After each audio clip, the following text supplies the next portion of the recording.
అందరికీ నమస్కారం అండి. జేడి వరల్డ్ యూట్యూబ్ ఛానల్కు స్వాగతం. నేను ఈరోజు చేయబోయే రెసిపీ విలేజ్ స్టైల్లో చికెన్ కర్రీ అండి. ఇది గారెల్లోకి రైస్లోకి కూడా చాలా బాగుంటుంది. ఇది 400 గ్రామ్స్ అండి. చికెన్ని శుభ్రంగా కడిగి పక్కన పెట్టుకున్నాను. ఈ కర్రీ చాలా బాగుంటుందండి. టేస్ట్ అప్పటికప్పుడు మసాలా నూరేస్తాము. అలాగే దీనికి మీడియం సైజు 2 ఉల్లిపాయలు తీసుకున్నాను. పొట్టు తీసి కడిగి సన్నగా ముక్కలు కట్ చేశానండి. అలాగే మసాలా కోసం అల్లం వెల్లుల్లి, మిరియాలు, లవంగాలు, చెక్క, అలాగే జీలకర్ర, సాజీరా, ధనియాలు అంతా కూడా అప్పుడప్పుడు చేసింది బాగుంటుందండి ఫ్రెష్గా. దీన్ని ఇప్పుడు మిక్సీ వేసుకోవాలండి. జార్లో వేసి ఇలా కొంచెం బరగ్గా అనిపిస్తుంది. కొంచెం గసగసాలు కూడా వేసానండి. వేసి ఇలా మిక్సీ వేసుకున్నాను. దీనికి కొంచెం కొత్తిమీర ఎక్కువ వేసుకుంటే ఫ్లేవర్ కూడా బాగుంటుందండి. కొత్తిమీర కూడా తీసుకున్నాను, ఒక చిన్న కట్ట. దీన్ని కూడా కడిగి సన్నగా కట్ చేసుకున్నాను. అలాగే స్టవ్ వెలిగించి పెట్టుకున్నానండి.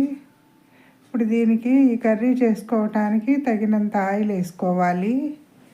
ఆయిల్ వేసి ఆయిల్ వేడైన తర్వాత మనం ఉల్లిపాయ ముక్కలు కట్ చేసుకున్నవి వేయాలండి. ఇప్పుడు దీనిలోకి కొంచెం పసుపు వేయాలండి. పసుపు యాంటీబయాటిక్ కదా, ఆ హెల్త్కి చాలా మంచిదండి. తర్వాత దీనికి తగినంత గళ్ళుప్పు వేసి కలుపుకోవాలండి. మొత్తం కూడా ఇలాగా టేస్ట్ చాలా బాగుంటుంది. ఇది గారెల్లోకి అలాగే రైస్లోకి కూడా చాలా బాగుంటుందండి. ఇలా చేస్తే విలేజ్ స్టైల్లో చికెన్ కర్రీ. ఇప్పుడు ఉల్లిపాయ బ్రౌన్ కలర్కి వచ్చిన తర్వాత మనం ముందుగా కడిగి పెట్టుకున్న చికెన్ వేసుకోవాలండి. శుభ్రంగా చేసింది చికెన్ వేసి మొత్తాన్ని కూడా ఇలా కలుపుకోవాలి. దీనిలో కలిపిన తర్వాత ఒక 5 మినిట్స్ మూత పెట్టించి తీసి చూస్తే ఇప్పుడు దానిలో ఉన్న నీరంతా కూడా బయటకు వస్తుందండి. ఆ నీరు ఎగిరే వరకు ఉంచాలి. తర్వాత దీనికి ఒకసారి మనం కలిపి చూస్తే తెలుస్తుందండి. ఇంకా కొంచెం వాటర్ ఉంది కదా, దానిలో చికెన్లో ఉన్న వాటర్ అంతా కూడా ఇంగికిపోయి ఆయిల్ పైకి వచ్చిన తర్వాత దీనికి తగినంత కారం వేసుకోవాలండి.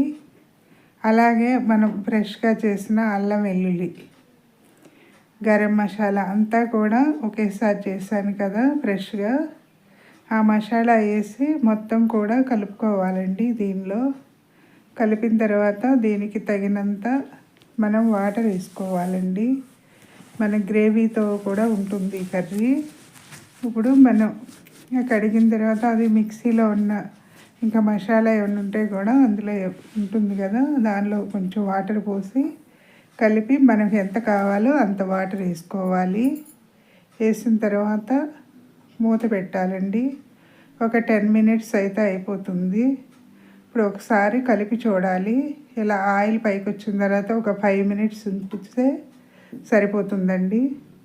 ఒకసారి ఇలా ఇంత గ్రేవీ అవసరం లేదు కదా. అలాగే ఇప్పుడు కొంచెం మనం ముందుగా అన్ని మసాలాలు కూడా వేసేసాం కదా. ఇప్పుడు చివరిగా కొత్తిమీర చల్లి మూత పెట్టి స్టవ్ ఆఫ్ చేసుకోవటమేనండి. సబ్స్క్రైబర్స్ పెరగటం లేదండి, సబ్స్క్రైబ్ చేయండి. మరిన్ని వీడియోస్ చేస్తాను. నేను చేసే వీడియోస్ ఎలా ఉన్నాయో కామెంట్స్లో పెట్టండి. అలాగే మీరు కూడా ఈ రెసిపీ చేసి ఎలా ఉంది కూడా కామెంట్స్ చేయండి. మరిన్ని వీడియోస్ చేస్తాను. అలాగే అయిపోయిందండి.